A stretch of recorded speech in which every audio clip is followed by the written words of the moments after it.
Alright, here's a closer look at another one of these unbranded Paillards. This one is the Chrome Deck model. You will see these with a variety of different cases. Some are large ones like this with multiple record storage trays. You could store records in the top, there. Quite a lot of record storage actually. You could put a good 15 records in this thing probably, including 12-inch records in the lid. 11-inch, whatever size they are. But anyway, now I showed another badged Paillard, the 302, in the last video. And this is a much larger machine. It has a much larger horn.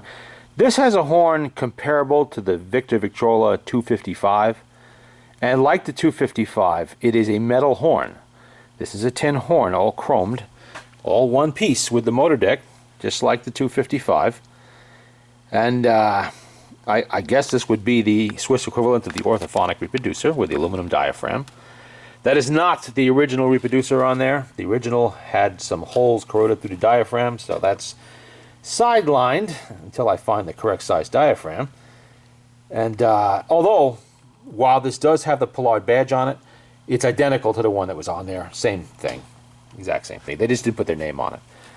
I've seen these with a variety of different features. Some of them have two of these little needle cans here, one for the spent needles, one for the good needles. I've seen some that have the little sliding lever here that's actually a primitive sound control. I think there's even a version of this that has auto stop, but I don't think I have that one. And that is a little hard to tell, but maybe not in the camera. But looking at it by the naked eye, this almost looks like a black case. It's not. It's actually plum colored. It's a little better, you can see it there. It's plum colored. They made these in a variety of different colors, including, you know, the normal red shades, and I think there was a gray. I've seen green. I own black. There's quite a few of them around. And they do have a great sound. I'm going to play Parade of the Wooden Soldiers. Victrola, Paul Whitman. And let's see.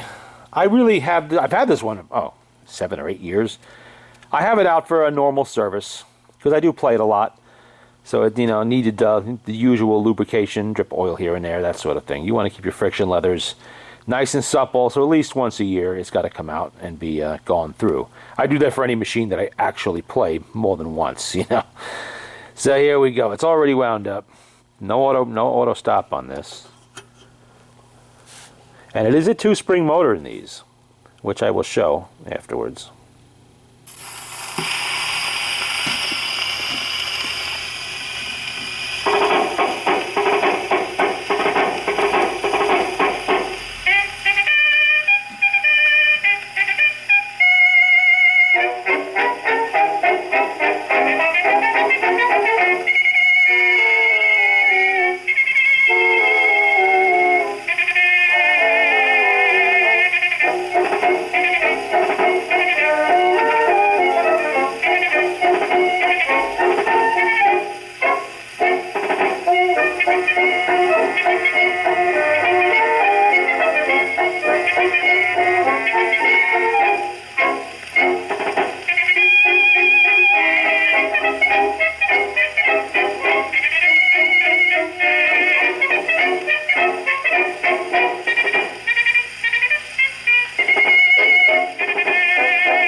go. Oh, I was going to show you the motor. Typical. I think I showed this in the last video, but here you go again. It's just a typical Paillard motor, 2-spring in this case. And this is the exact same motor that's in here. This is actually from a parts machine. This is the number 185. And you can see while the machine itself is not badged, the motors are. There it is right there. These were, I believe the cases for these were made here in the USA. They were sold at higher end department stores like, you know, Wanamaker's, that type of thing. And because after the Victor company went out, there really wasn't a maker of good high-end phonographs, portable phonographs, in this country. You know, there was no more. Once the 265, which was Victrola's last, was gone, you had just silver tones and cheaper machines, you know, that really weren't for high-end clients. These were expensive toys.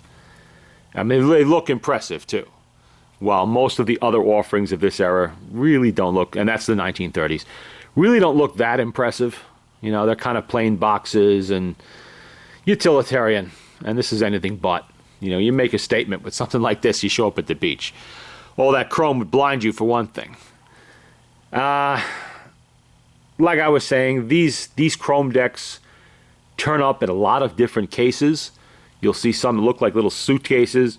Well, not little, but plain like a tan suitcase, or you know, some of them have single spring motors. I've seen those. I have one in an alligator, a fake alligator or a crocodile skin case with a single spring motor. Maybe I'll show that one of these days. But this was definitely the top end. This big one, you spent some money on this. Probably equivalent to what you would have spent on a Victor Victrola 35 in 1921. I mean, quite a lot of money. And they play very well. They have a wonderful sound. They have an excellent reproducer. The motors are small, but they're more than adequate for the job. And like I said on the last video with the Swiss motors, they're like a Swiss watch. You know, they're adjustable to eliminate a lot of the noise associated with older motors, simply by adjusting the governor multiple positions, which is something you can do on these and a few other motors, but the Victor didn't allow that. But then again, it wasn't a priority at that time.